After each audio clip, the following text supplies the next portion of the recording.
Salamat sa iyo, aking Panginoong Hesus. Yes, good morning mga bossing, mga idol. Welcome po dito sa Oma Antikinit at saka sa munti nating gradas, no? So 7:30 na ng umaga mga bossing, magpapatuka po tayo, no? Kasi yung iba doon sa court, napatukan natin, napatukan natin.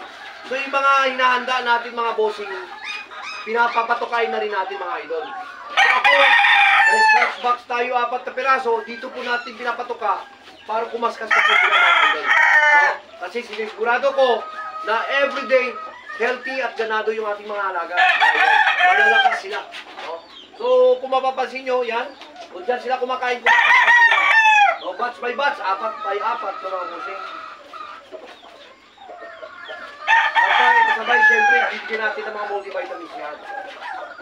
Para mas lalong ganado po sila, no?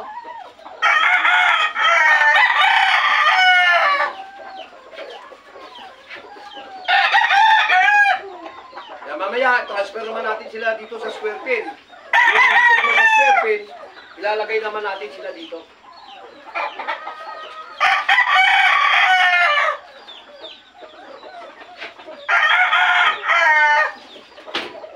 Hanggat kumakaskas sila mga bossing, hindi po natin sila inaalis dyan. Pagka natigil na yung kaskas nila, saka po natin inaalis sila.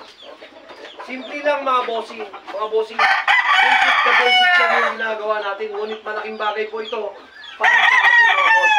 Yung technique ba, yung idea, yung pagka-smart mo, yung pagiging madiskarte. Yan, ito yun.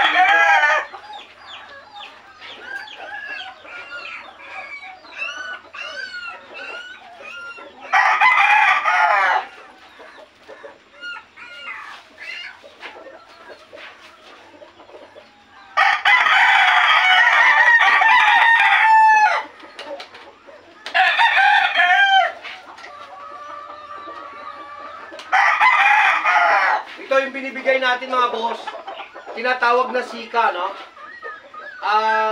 Babasahin natin, no? Yung kung ano yung sika. Indication: vitamin C, E, K, and A are useful in blood loss control, reproductive health, and blood cell formation. Malaking bagay pala ito mga bossing, no? Yung mga nawawala nilang mga dugo, no? Ito pa yung nag-aayos, no?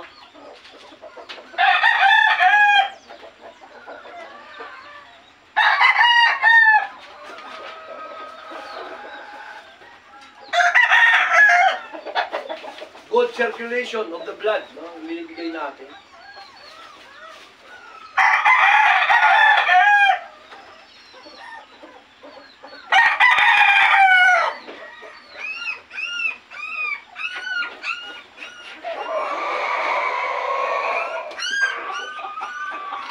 Tabat Ching-Ching! Iyak si Tabat Ching-Ching, ah!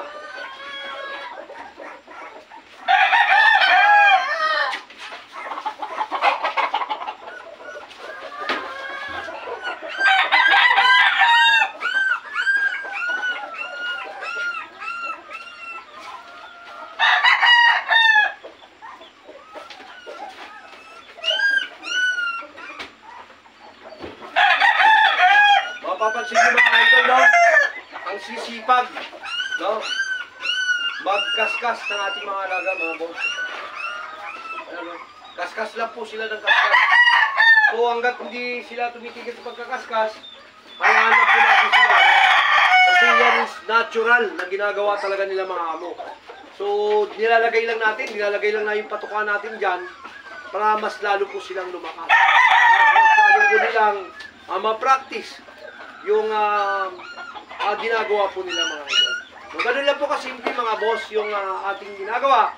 Huwag mong pahirapan yung sarili mo. Sa simpleng bagay, malaking tulong para maging malusog yung ating mga alaga. No, mga bossing. God bless po sa lahat mga bossing. Tiyaga, sipag, at diskarte lang ang kailangan mga idol.